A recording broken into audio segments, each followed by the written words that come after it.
வணக்கம். இன்றைய பார்வை உங்களை வரவேற்றுக் கொள்கிறது. சனீஸ்வரனுக்கு சனி பிடித்துக் கொள்ளுமா? இந்த விடயம் உண்மையில் எனக்கு தெரியாது. ஆனால் திருகோணமலையில் உள்ள சனீஸ்வரன் கோயிலுக்கு இனவாத சனி பிடிக்கும் கதை செய்திகளின் வாயிலாக தெரிகின்றது.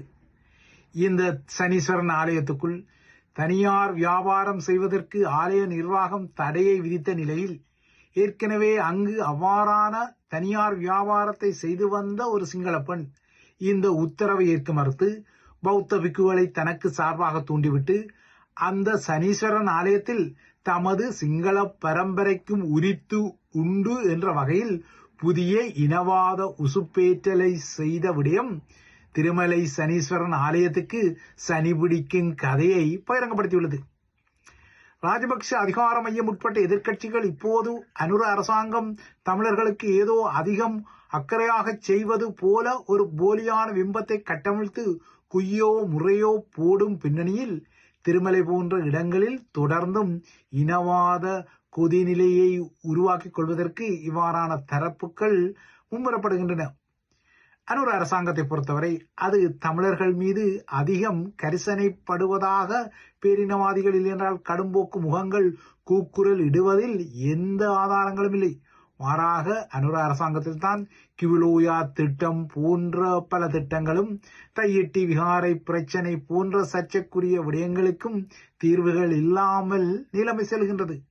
ஆனால் அனுர அரசாங்கம் தமிழ் மக்களுக்கு அதிகமாக கரிசனை காட்டுவதாகவும் வடக்கு கிழக்கில் படை முகாம்களை மூடி படைய பிரசன்னத்தை தமிழர் தாயக பகுதியில் குறைத்துக் கொள்வதாகவும் போரில் தியாகம் செய்த தமது படையினரை அரசாங்கம் அவமதித்துக் கொள்வதாகவும் பௌத்தத்தை உரசிக் கொள்வதாகவும் உசுப்பேற்றல்களை செய்வதில் தொடர்ந்தும் தென்னிலங்கை கடும்போக்கு முகங்கள் முன்னிலையில் நிற்கின்றன, ராஜபக்ஷ தரப்பு உட்பட. ஆனால் யதார்த்தத்தில் இந்த அரசாங்கத்தின் நடவடிக்கையால் தான் இன்று 3வது நாளாக புத்தரின் அஸ்தியை சிங்கள பௌத்த சிங்களவர்கள் தரிசிக்க முடிவது யதார்த்தமான ஒரு விடயம். வடக்கு கிழக்கில் அரசாங்கம் படைய பிரசன்னத்தை குறைப்பதாக தற்போது அதிகமாக சவுண்டு விட தலைப்படும் ராஜபக்சர்கள் இந்த குரலை தமது ஊழல் முறைகேடுகள் தொடர்பான விசாரணைகளை, அதாவது புதிய விசாரணைகளை மறைக்கும் இருகோடுகள் தத்துவத்துக்காக பயன்படுத்துவதும் நிதர்சனமாக தெரிகிறது.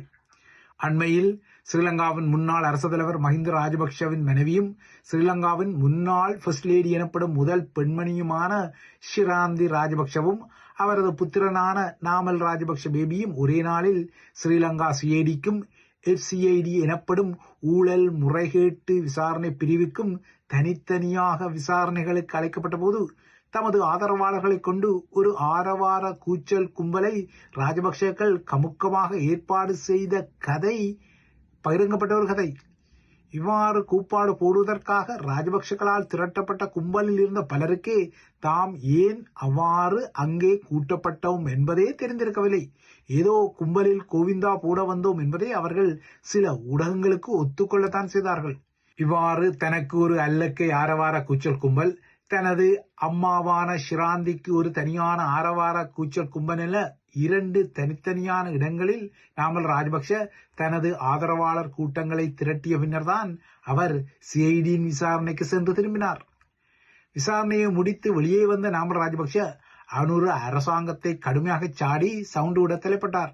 அனுர தரப்பு தமது ஆட்சியின் சீர்கேடுகளை மறைக்கவே, அதாவது அனுர அரசாங்கம் தமது சொந்த சீர்கேடுகளை மறைக்கவே ராஜபக்ஷ முகங்களை துன்புறுத்திக் கொள்வதாக நாமல் பேபி விசனப்பட்டுக் கொண்டார். ஆனால் ராஜபக்ஷ அதிகார மையம் தமது கொடுங்கோன்மை அரச ஆட்சி காலத்தில் தமிழ் மக்களை மிக மிக குரூரமாக துன்புறுத்தி கொண்டதில் ஒரு மைக்ரோ அளவு கூட இவ்வாறான விசாரணைகளால் ராஜபக்ஷ முகங்கள் துன்புறுத்தப்படவில்லை என்பதுதான் யதார்த்தமான ஒரு விடயம். எனினும் பொல்லை கொடுத்து அடிவாங்குவது போல ஷிராந்தி ராஜபக்ஷவை சிங்களத்தின் வரலாற்று கதாநாயகியான விகாரமாதேவி போல பில்டப் கொடுத்து கூட்டத்தை கூட்டி அவருக்கு ஜெயோவா போட வைத்து அவர் மீதான ஊழல் வழக்கை ராஜபக்ஷ தரப்புகளே உலக அரங்கிலும் பிரசித்தப்படுத்த விட்டனர். ஆனால் என்னதான் ராஜபக்ஷ ஆதரவு கூச்சல்கள் இருந்தாலும் ஸ்ரீலங்கா சிஐடியினரால் ஸ்ரீலங்காவின் வரலாற்றில் விசாரிக்கப்பட்ட முன்னாள் முதல் பெண்மணியாக இப்போதைக்கு ஷிராந்தி ராஜபக்ஷ தான் இருக்கின்றார். மேற்குலக பாணியில் ஃபர்ஸ்ட் லேடி எனப்படும் முதல் பெண்மணிகளை சமூக சேவை என்ற வகையில் நுட்பமாக தென்னிலங்கை அரசியலுக்குள் புகுத்தும் பொறிமுறை ஏஆர் ஜெயவர்தனாவின் முதலாவது நிறைவேற்று அரசு தலைவர் ஆட்சி காலத்தில் உருவாக்கப்பட்டது. அன்று ஏஆர் ஜெயவர்தனாவின் மனைவியாக இருந்த எலினா தான் ஸ்ரீலங்காவின் முதலாவது சேவா வனித இயக்கத்தை ஆரம்பித்த முதல் பெண்மணியாக இருந்தார்.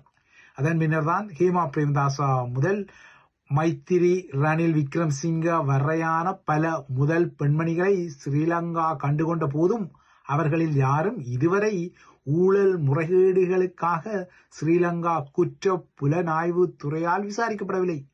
மஹிந்தவின் துணைவியான ஷிராந்தி ராஜபக்சவுக்கு மட்டும் அது நடந்தது. இதில் ரணிலின் மனைவியான மைத்திரியின் லண்டன் பட்டமளிப்பு விழா சர்ச்சைகள் ஒருபுறம் இருந்தாலும் அவர் மீது இந்த விடயத்தில் குற்றம் சாட்டப்படவில்லை. மாறாக அவரது பட்டமளிப்பு விழாவுக்கு மக்களின் வரிப்பணத்தில் அவரது கணவர் ரணில் விக்ரமசிங்க சென்ற விடயம்தான் சிக்கலாகியது. ரணிலை விசாரணை வளையத்துக்குள்ளும் கொண்டு வந்தது. ஷிராந்தியை பொறுத்தவரை அவர் உருவாக்கிய சிரலிய சவிய நிதியத்தில் பணம் முறைகேடாக பயன்படுத்தப்பட்டதான குற்றச்சாட்டு முக்கியமானது. ஷிராந்தியின் நிதியத்தில் பணம் ஆட்டையை போட்ட பிரச்சனை ஏதோ அனுர அரசாங்கம் கண்டுபிடித்த ஒரு புதிய பிரச்சனை அல்ல. மாறாக இது 2015 அதாவது 11 ஆண்டுகளுக்கு முன்னரே மைத்திரி ரணிலின் நல்லாட்சி காலத்தில் கிளறப்பட்ட ஒரு நாள்பட்ட ஊழல் வியாதி பிரச்சனை என்பது தெளிவானது. இந்த விடயம் 2022க்கு பின்னர் ரணில் காலத்தில் மீண்டும் கிளறப்பட்டது. அதாவது அன்று அறகலைய கிளர்ச்சி மூலம் கோட்டாபாய ராஜபக்ஷ துரத்தி அடிக்கப்பட்ட பின்னர் ரணில் ஆட்சிக்குழுவில் ஏறிய காலத்தில் இந்த விடயம் கிளறப்பட்டது. ஆனால் அன்றைய நாட்களில் மஹிந்தவுக்கும் ரணிலுக்கும் இருந்த டீல் காரணமாக ஷிராந்தி சிஐடிக்கு அழைக்கப்படாமல் அவரது இடத்துக்கு சிஐடியினர் சென்று இது தொடர்பான வாக்குமூலத்தை எடுத்துக்கொண்ட போது அது பெரிதும் அறவாரத்துக்குரியதாக இல்லை. ஆனால் இப்போது அனுர அரசாங்கத்தில் இவ்வாறான பரப்புகள் வேகாது என்பதால் ஷிராந்தி சிஐடியினருக்கு அழைக்கப்பட்ட பின்னர் இது ஒரு அறவார கூச்சலுடனான விடயமாக மாற்றப்படுகின்றது. ஷிராந்தியின் நிதியத்திலிருந்து ஒரு மர்மமான தேசிய அடையாள அட்டை எண்ணை பயன்படுத்தித்தான் பல மில்லியன்கள் ஆட்டை போடப்பட்ட விடயம்தான் இப்போது பிரச்சனையின் மையப்புள்ளியாக இருக்கின்றது.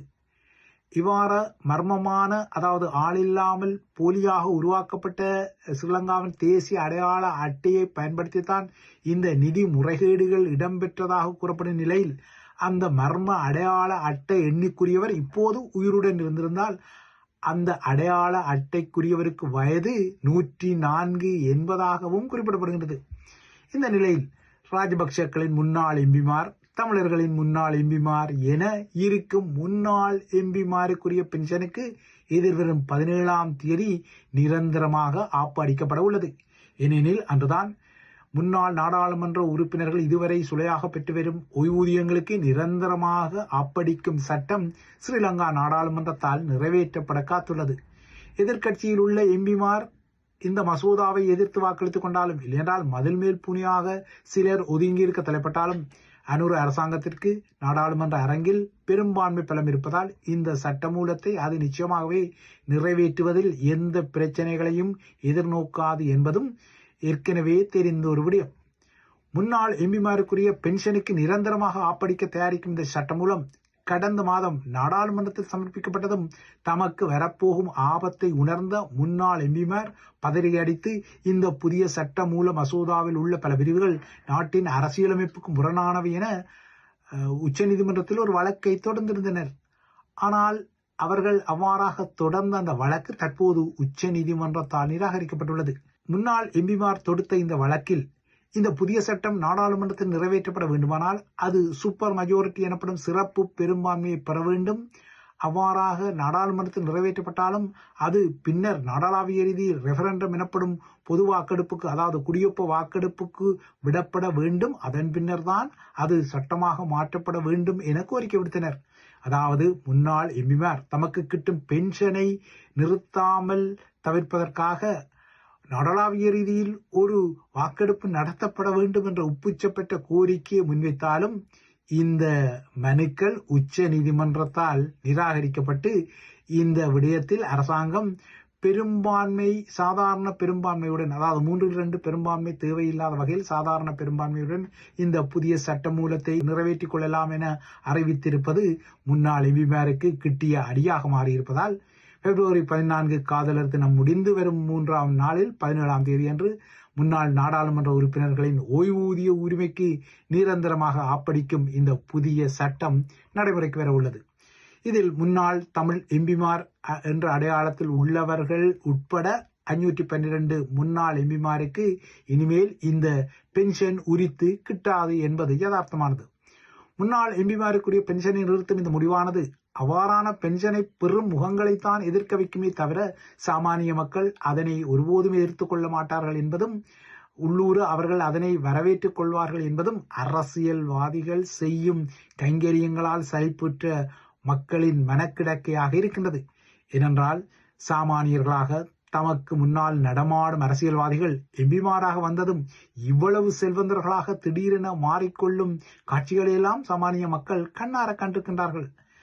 எம்பிமாரை பொறுத்தவரை தமது உறவுகளின் பினாமிகளின் பேரில் கூட எவ்வாறு அசையும் அசையா சொத்துக்களை வைத்திருக்கிறார்கள் என்பதையும் சாமானிய மக்கள் கண்ணார கண்டிருக்கின்றார்கள். ஆகையால் தான் இந்த புதிய சட்டத்தை நிச்சயமாக மக்கள் எதிர்த்து கொள்ளப் போவதில்லை. மாறாக முன்னாள் எம்பி பிரபலங்கள் தமக்குரிய ஆதரவு அரசியல் அல்லக்கைகளை கொண்டு குட்டி போராட்டங்களை நடத்தி கொள்ளலாம், அவ்வளவுதான்.